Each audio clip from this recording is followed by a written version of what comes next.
What's up, guys? This is Seville with another DC Multiverse action figure review. Today, I'm going to talk about Aquaman, based on his appearance in the new Solo movie that comes out in December. Other figures in this wave also include Mera, Orm, and Black Manta, all of which include a piece to build the Trench Warrior. So, if you can give me just a minute, I'll have this figure out of his box.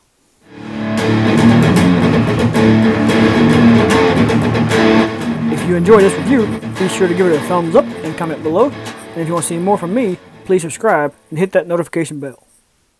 Now that Aquaman's out of the package, I'm going to give him another full rotation on the spinner. That way you can see him all the way around.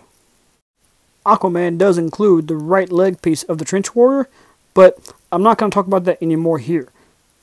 Instead, I'll save that for its own review once that figure is complete. Luckily, it's only 4 individual pieces, so it shouldn't be that hard to complete. So right off the bat, let's compare the new figure to the Justice League version. The new one is not as bulky, but it is more toned.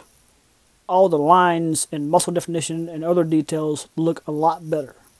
Some of that could be contributed to the costume choices, but either way, the end result is that the new one is much more aesthetically pleasing. And it's obviously much closer to the comic book counterpart, even down to the weapon, now that he has an actual Trident. The new head sculpt is better too, looking more like Jason Momoa and less like Rob Zombie. So if all you wanted to know was whether or not this one was the better figure, the answer to that is a definite yes. But now, let's take a closer look at the new one to see more about why that is. Firstly, the Trident is a little more detailed than the last one, and has an inscription here in the middle. There's one on the lower end too, but it's a little harder to see. It looks better in color too, because it's not just one solid color.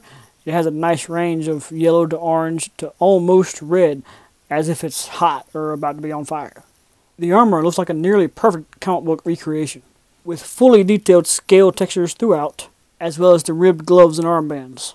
The colors all look great and stand out from each other really well, whether it's the brass orange color of the torso, the gold of the waistband and belt, or the green of the gloves. Everything has just all the right tones. The flesh tone in his face might be a little lighter than it should be, but it's still not bad. Most of the figure has no sign of any kind of paint spill, with all the lines from one piece to the next being crafted really well. There are a couple of little specks on his face of darker color, but you really might not even see that on camera. The articulation in his line has improved as well. The head does turn side to side, with a little bit of up and down movement, but it doesn't really hold those positions very well. The shoulders do spin all the way around, as well as move outward. The biceps do have full rotation. The elbows fold to a 90-degree angle and rotate as well. The wrists also have full rotation, and there's a little bit of back and forth movement. The ab crunch moves backward pretty well, as well as bending forward, plus there is some rotation in the waist.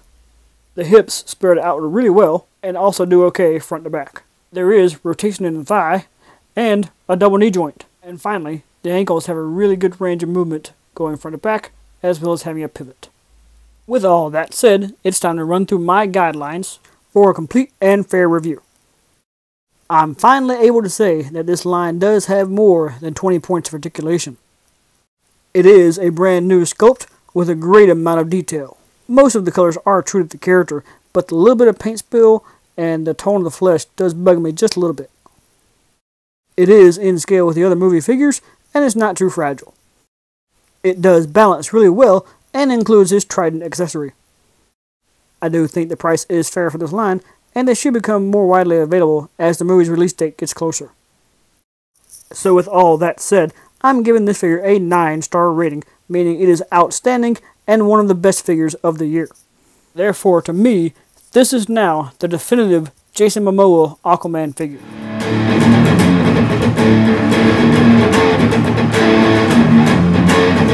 Thank you guys for watching, and if you like this review, get over here! And subscribe to Civilian Collectibles.